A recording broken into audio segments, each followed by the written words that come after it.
जैसे खाने पीने कपड़े पहनने की हर व्यक्ति की अपनी अपनी पसंद होती है, ठीक उसी तरह सेक्स किस पोजीशन में करना, कब करना है, कैसे करना है, यह भी हर की अपनी अलग अलग पसंद होती है। लिंग चूसना यह पश्चिमी सभ्यता है जिसे हमारे देश में तेजी से अपनाया जा रहा है। मेरी शादी के कुछ सालों बाद लंद चूसने के बारे में थोड़ी उड़ती उड़ती बातें सुनाई देती थी, पर यकीन नहीं होता था। धीरे धीरे यह हॉट विषय बना जिससे पार्टियों में इसकी चर्चा होने लगी, पर कोई और अब यह मानती नहीं कि उसने कभी लंद चूसा है। इन बातों का असर मुझ पर भी होने लगा और कई बार विचार आया कैसा लगता होगा, क्यों ना एक बार चूज के देखा जाए, और कभी इच्छा जाहिर नहीं कर पाई। एक दिन हम दोनों बच्चों को सुलाकर ब्लू फिल्म देखने लगे जिसमें हीरोइन अपने बॉयफ्रेंड का लंद बड़े मजे लेकर चूसने लगी, तो मेरे पति की फरमाइश भी आ ही गई और उन्होंने बड़े प्यार से मेरा हाथ अपने लंद पर रखकर कहा, क्या ख्याल है। मैंने कहा, बेबी मैं नहीं चूसने वाली। जानू अपने लकी ओर इशारा कर बोला, देखो सिर्फ तुम्हें सलामी दे रहा है। मैंने कहा, अपना लौड़ा देखा है ना। साले ने सुहागरात पर मेरी बिल्कुल भाट डाली थी। साले ने पूरे 10 दिन क्रीम लगानी पड़ती थी, पूरे हनीमून का स्वाद बिगाड़ दिया था। वैसे भी यह मेरे मुंह में नहीं आने वाला। जब वह बहुत जिद करने लगा तो मैंने कहा, अगले सप्ताह हमारी शादी की सालगिरह है, उस दिन कोशिश करेंगे, पहले तुम मेरी चटनी पड़ेगी। वह झट से तैयार हो गया और बोला, जानू अभी की चाट देता हूँ। मेरे मुंह से तो लाल टपकने लगी थी, फिर भी मैंने कहा, अभी नहीं, दिल तो कर रहा था। उस बार हम अपनी एनिवर्सरी पर घर निकल गए। उस दिन पप्पू ने मेरी खुशी से सारे झांट साफ कर दिया और उसने मेरे भी लोड़े के बाल और उसके अंडकोशों के आसपास के बाल अच्छे से साफ किया ताकि चूसते वक्त बाल मुंह में ना आए।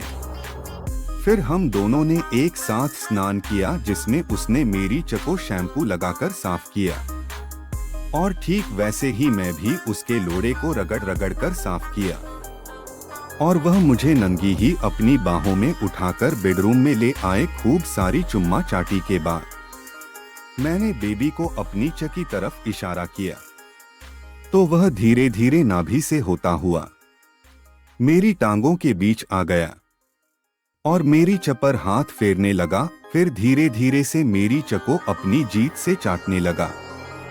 तब क्या बताऊं, उस वक्त मुझे इतना मजा आया जो मुझे पहली बार चूदवाने में भी नहीं आया था। जैसे जैसे उसने अपनी गरम गरम जीत मेरी चमे अंदर बाहर करता, मेरी कमर अपने आप ही चलने लगती, जैसे साली छिनाल को 1000 वाट का करंट लगा हो।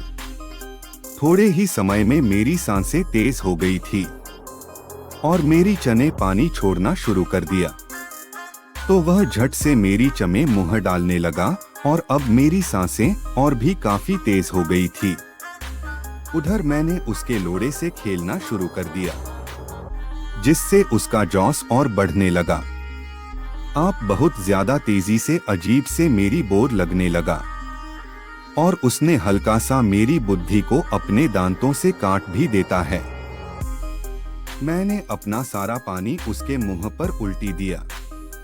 फिर हम दोपहर को सो गए और रात को मेरी बारी थी लौड़ा चूसने की। वैसे तो मेरा मन बहुत कर रहा था, इसी समय चूसना शुरू कर दूं। रात को मैंने कहा, बेबी जरा अपने लको शैम्पू कर आओ ना। बेचारा झट से गया और अच्छे से शैम्पू कर आया और तौलिए से पोंछकर मेरे सामने खड़ा हो गया। मैं अब अपने घुटनों पर खड़ी हो उसके लोड़े के सामने हो गई और अपने हाथों से उसके अंडकोश सहलाने लगी और एक हल्की सी पप्पी उसके लोड़े को दी। झट से खड़े होकर पूरी सलामी दी। मैंने उसका सुपड़ा पकड़कर अपने होठों में दबाना शुरू किया। वह तो सांप की तरह, और मुझे नमकीन द्रव्य का स्वाद आने लगा। और उधर बेबी मेरे गालों को सहलाने लगा और धीरे धीरे अपने लको मेरे मुंह में धक्का देने लगा। मैं करीब 1 इंच तक अंदर लिया और छुपे लगने लगी। 5 मिनट में ही मेरा जवान दुखने लगी, पर अब मेरा जबड़ा जवाब दे रहा है। वह बोला, जानू बस थोड़ी देर और मजा आ रहा है। मैं अब धीरे धीरे चूसना शुरू कर दिया और हाथ से उसके लोड़े को मसलने लगी। वैसे तो अपने पति का लोड़ा चूसने में कोई बुराई नहीं है। हाँ, साफ सफाई का खास ख्याल रखें और एक ही पार्टनर हो। और अगर आपका मन नहीं करता तो बिल्कुल मत करना। कोई जबरदस्ती अपना ल नहीं चुसवा सकता। मन में कोई शंका हो तो किसी चिकित्सक से परामर्श कर सकती हो, पर फैसला अपने हाथ में ही रखना।